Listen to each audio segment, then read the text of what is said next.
SIR के नाम पर जो बिहार में कितना बड़ा खेल खेला गया, लगभग 68.5 लाख वोट काटे गए और ये भी आया कि 5 lakh vote without SIR form जमा किए जोड़े गए थे और कितने 21.53% लाख वोट नए जोड़े गए, जिनको 272 जो ब्यूरोक्रेट्स हैं, ब्यूरोक्रेट्स को नौकरशाह कहते हैं, जिन्होंने नौकरी की है, देश की संवैधानिक व्यवस्था के प्रति जिम्मेदारी, जवाबदारी और उत्तरदायित्व तो कभी निभाया हो, इनके बारे में कभी नहीं आया।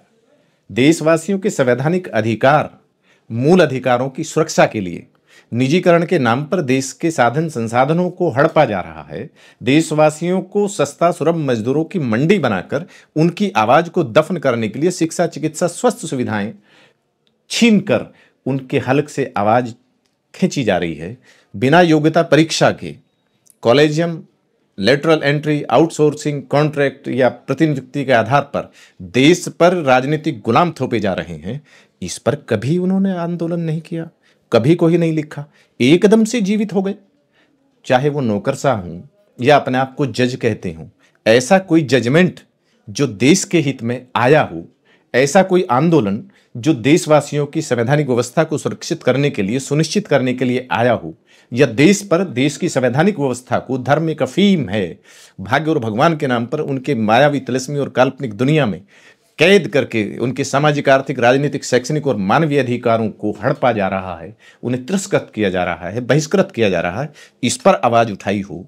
देश में पूंजीवादी व्यवस्था को छोड़कर, थोपकर, पूंजीवादी व्यवस्था की सुरक्षा करके निजीकरण के नाम पर देश के खजाने से ही चंद कोड़ियों के दाम पर देश के साधन संसाधनों को लूटा जा रहा है, हड़पा जा रहा है और फिर एनपीए के नाम पर उनके कर्ज माफ किए जा रहे हैं। इस पर कभी आवाज नहीं उठाई। इसे पूरे देश का जो एक चुनाव है और जो चुनाव व्यवस्था है, इसे समझने की जरूरत है।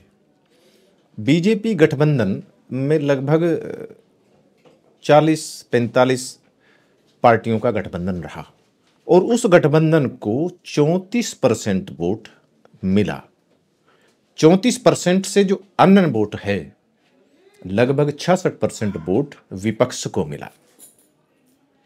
तो ये कहकर कि राहुल गांधी, वो राहुल गांधी नहीं, वो विपक्ष का प्रतिनिधित्व करते हैं और पूरे देश का जो 66% वोट है उसका प्रतिनिधित्व करते हैं, संवैधानिक व्यवस्था को सुनिश्चित करने का प्रतिनिधित्व करते हैं। उन्होंने या पूरे विपक्ष ने आज तक जितनी आवाज उठाई है वो यही उठाई है कि हम भारत के लोगों ने देश की संवैधानिक विधि व्यवस्था, न्याय व्यवस्था, कानून व्यवस्था, संवैधानिक व्यवस्था को सुनिश्चित किया और उस संवैधानिक व्यवस्था, विधिक व्यवस्था और लोकतांत्रिक व्यवस्था को, मतदाता के अधिकार को, मतदाता की मतगणना को और मतदाता की पहचान सुनिश्चित करने के लिए उन अधिकारियों को, संवैधानिक पदाधिकारियों की नियुक्ति की गई। हम भारत के लोग हैं तो हम भारत के लोगों की पहचान सुरक्षित है। भारत की नागरिकता, ये कहते हैं कि जो भारत में जन्मे हैं, जो भारत में विभाजन से पहले थे या विभाजन के बाद जिन्होंने भारत की नागरिकता ली, वो भारत के नागरिक हैं। ऐसी कौन सी व्यवस्था हो गई कि चुनाव आयोग या आज देश की सरकार देशवासियों से ये पूछे कि आप अपनी नागरिकता साबित करो, आप ये सुनिश्चित करो कि आप भारत के मतदाता हैं या किसी प्रदेश के मतदाता हैं। देश की संवैधानिक व्यवस्था को, देश की कार्यपालिका को, विधायिका को, न्यायपालिका को या चुनाव आयोग को ये सुनिश्चित करना चाहिए। पूरा एसआईआर का मतलब क्या है? स्पेशल इंटेंसिव रिवीजन, विशेष गहन पुनरीक्षण किस बात का कर रहे हैं? मतदाताओं को मतदाता सूची से निकालने के लिए या मतदाताओं की जो योग्य मतदाता हैं उन्हें मतदाता सूची में उनका नाम सुनिश्चित करने के लिए? हमारा ये कहना है, देश के संविधान की ये आज्ञा है कि हम भारत के लोगों का नाम, जो योग्य मतदाता हैं उनका नाम मतदाता सूची में सुनिश्चित करें। विपक्ष भी यही आवाज उठा रहा है कि मतदाता सूची में सुनिश्चित करके उनके मताधिकार की, उनके मतगणना को सुनिश्चित करें, विधिक सुरक्षा सुनिश्चित करें। और ईवीएम से मतदाता की पहचान नहीं है, मतगणना की सुरक्षा सुनिश्चित नहीं है, इस पर सवालिया निशान पहले माननीय प्रधानमंत्री महोदय ने, मोदी जी ने भी उठाए थे, बीजेपी ने भी उठाए थे, आज वो भी उठा रहे हैं, पूरा विपक्ष उठा रहा है। आज बीजेपी को छोड़कर जो पूंजीवादी संस्थाएं हैं, जो राजनीतिक गुलाम लोग हैं, जो सत्ताजीवी लोग हैं, चाटुकार मीडिया है, पत्तलकार मीडिया है, पेट मीडिया है, डोगी मीडिया है, या साम्राज्यवादियों के जो गुलाम हैं, या पाखंडवादी नफरत के जो शैतान हैं, वो आज देश की संवैधानिक व्यवस्था के हित में बात नहीं कर रही। देश में विपक्ष है, 66% जो देशवासी हैं उनके प्रति प्रतिबद्ध है। जिसने बीजेपी को या बीजेपी गठबंधन को वोट नहीं दिया उसको एक इंगित नहीं कर रहे, एक व्यक्ति को कहकर पूरे विपक्ष को बदनाम करने का प्रयास कर रहे हैं। यह आसान होता ना कि व्यक्ति को लक्षित किया जा सकता है, व्यवस्था को नहीं। लेकिन 272 लोग सर मजबूत लोग रहे उनके जमाने में, उन सब बेशक कांग्रेस सरकार में नौकरी मिली होगी उनको, आज रिटायर्ड हो गए हैं वो, लेकिन देश की बात तो कर सकते हैं ना वो भी। वो कहाँ मजबूत हैं, वो मजबूर लोग हैं जो कभी ना कभी राजनीतिक मजदूर रहे हैं, सरकार के मजदूर रहे हैं, जिन्होंने आज तक सरकार के खिलाफ कभी आवाज उठाने की कुव्वत नहीं की या अपनी शक्ति और सामर्थ्य नहीं दिखाई। हिम्मत है तो सरकार आज भी कौड़ियों के दाम पर देश के साधन संसाधनों को बेच रही है, शिक्षा, चिकित्सा, स्वास्थ्य सुविधाओं को वो चीज खत्म कर रही है, देशवासियों के नागरिकों की नागरिकता पर सवाल उठा रही है। मतलब बाहर के देशों को, जो मुस्लिम कंट्रियों के जो लोग हैं उन्हें देश की नागरिकता दे रही है, मतदाता सूची में नाम दे रही है, वोटिंग अधिकार दे रही है, उनको यहाँ पर जमीनें खरीदने करने के लिए एनआरआई का दर्जा दे रही है। परंतु हम भारत के लोगों को एसआईआर के नाम पर हमें यह सुनिश्चित करना पड़ रहा है कि हम भारत के मतदाता हैं या के नाम नागरिक हैं। इससे ज्यादा शर्मनाक क्या हो सकता है? तो 272 जो लोग हैं, जो ब्यूरोक्रेट्स हैं, क्या ये अकेले राहुल गांधी में भारी पड़ेंगे?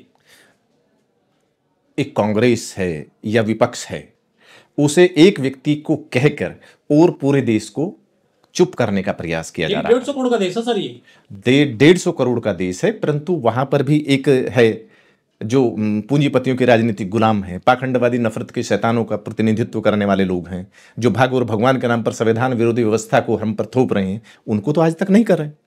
परंतु जो लोकतांत्रिक व्यवस्था की बात कर रहे हैं, देश की स्वतंत्रता, देशवासियों की स्वतंत्रता की बात कर रहे हैं, मानव अधिकारों की बात कर रहे हैं, संवैधानिक अधिकारों की बात कर रहे हैं, इस पर वो देखें पूरा देश आवाज उठा रहा है।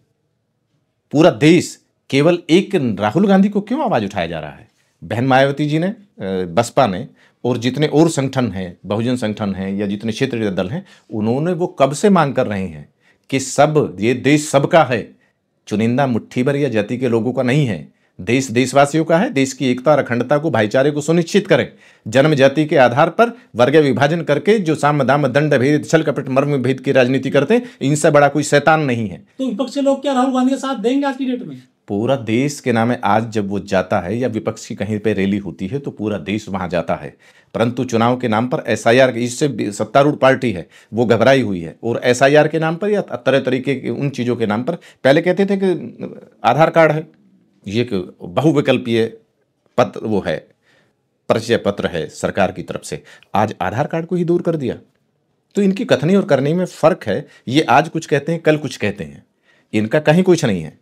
कुछ लोग ये भी कह रहे हैं कि जब पुलवामा कांड हुआ तब ये 272 लोग नहीं बोले, जब ये वहाँ हुआ पहलगांव तब नहीं बोले, उन्नाव कांड हुआ तब नहीं बोले, और मणिपुर कांड हुआ तब ये नहीं बोले, ये जो आज निकल कर आ गए एकदम से सामने।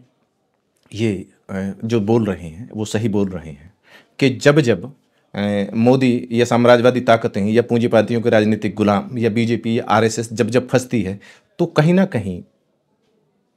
कहीं देश में कोई ना कोई आतंकवादी घटना होती है, और उस घटना का, और वो ऐसी जगह पर होती है जो बहुत ही सिक्योरिटी का सुरक्षित जोन रहा हो, और उसकी कभी जांच नहीं होती, जांच के नाम पर उसका पटापेक्ष नहीं होता। एकदम से जो हमारी जो राजनीतिक पार्टी है, जो सत्तारूढ़ पार्टी है, वो उसके पास उसका डाटा आ जाता है, और वो अपने चुनावी एजेंडा को लागू करने के लिए कुछ नाम दे देती है जो धर्म के रूप पर इंगित करते हैं, और वहां पर धर्मांधता थोपते हैं, या राष्ट्रवाद के नाम पर कोई एक एजेंडा चलाते हैं। बाद में जिन लोगों को जेल में भेजा जाता है या जिनको पकड़ा जाता है, उन्हें चुपचाप छोड़ दिया जाता है या निर्दोष साबित किया जाता है। तो ये क्या है? देश के लोकतंत्र, देश की संवैधानिक व्यवस्था के खिलाफ एक साजिश है, एक खिलवाड़ है। आज किसी विदेशी ताकतों को, जिन्हें हम भारत के शत्रु देश कह देते हैं, उन्हें कुछ करने की जरूरत ही नहीं है। ऐसे जो नफरत, जो जन्म जाति और धर्म के आधार पर जो एकता, देश की अखंडता को खत्म करने का, आपसी भाईचारे को खत्म करने का प्रयास कर रहे हैं, तो दूसरे देश को हमें कमजोर करने की क्या आवश्यकता है? गृह युद्ध के हालात तो इन्होंने खुद बना रखे हैं। 272 जो हस्तियां बताई जाती हैं, ये तो क्या ये कवच बन गई हैं मोदी सरकार का? जो गलत काम हुए मोदी सरकार में उन्हें ढकने के लिए आगे आ गए हैं ये लोग। ऐसे 272 नहीं, ऐसे और भी बहुत सारे लोग रहे होंगे। उन 272 लोगों की जब उनकी कुंडली निकाल के देखोगे तो उनको आप पूरा देश देख रहा है। हमने आज तक नहीं सुना कि उन्होंने कभी भी देश की संवैधानिक व्यवस्था को, न्याय व्यवस्था को या देश की बुनियादी व्यवस्था को, देश के संवैधानिक अधिकारों को, मूल अधिकारों को सुरक्षित करने के लिए कभी कोई आवाज़ उठाई हो। कभी उन्होंने ये नहीं कहा कि जो मतदाता सूची है, ईवीएम है, इसकी विधिक प्रमाणिकता सुनिश्चित होनी चाहिए। एक पूंजीपति भी जो लगाता है या जितने भी सरकारी ऑफिस हैं वहाँ पंचिंग मशीन होती है, तो वहाँ किसी ने नहीं कहा कि देश के मतदाताओं के नाम है, जब वहाँ जाएं तो वहाँ पर एक पंचिंग मशीन हो जो अंगूठे से लगाकर जो पर्ची निकले उसके आधार पर वोट डालें। तो एक वोट होगा, एक देश एक वोट। 272 लोग क्या सरकार से कुछ इंडायरेक्टली प्रॉफिट ले रहे हैं क्या, या ले जाएंगे अब बाद में? ऐसे कुछ लोगों के नाम आए हैं इनमें से, और जब इनकी औरों की कुंडली आएगी तो उनका भी कहीं ना कहीं परिवारवाद इससे लाभान्वित होता हुआ दिखाई देगा। आज राजनीतिक गुलाम या पत्तलकार या जो विज्ञापन जीवी लोग हैं वो सरकार की चीज़ों को बढ़िया तरीके से बनाकर कलम कसाई के रूप में या ज्ञान गुंडे के रूप में देश को भ्रमित करने का प्रयास कर रहे हैं, देश के लोकतंत्र को खत्म करने का प्रयास कर रहे हैं, पूंजीपतियों के राजनीतिक गुलाम बनकर देश पर धर्म के नाम पर तानाशाही को थोपने का, राजशाही को थोपने का प्रयास कर रहे हैं। तो इन्हें आज देश समझ रहा है, इसलिए आज भगवा की आड़ में या धर्म और धार्मिक प्रतीकों की आड़ में नफरत के शैतान पूरी तरह से नंगा नाच करने का प्रयास कर रहे हैं और उनका वो सफल नहीं हो रहे।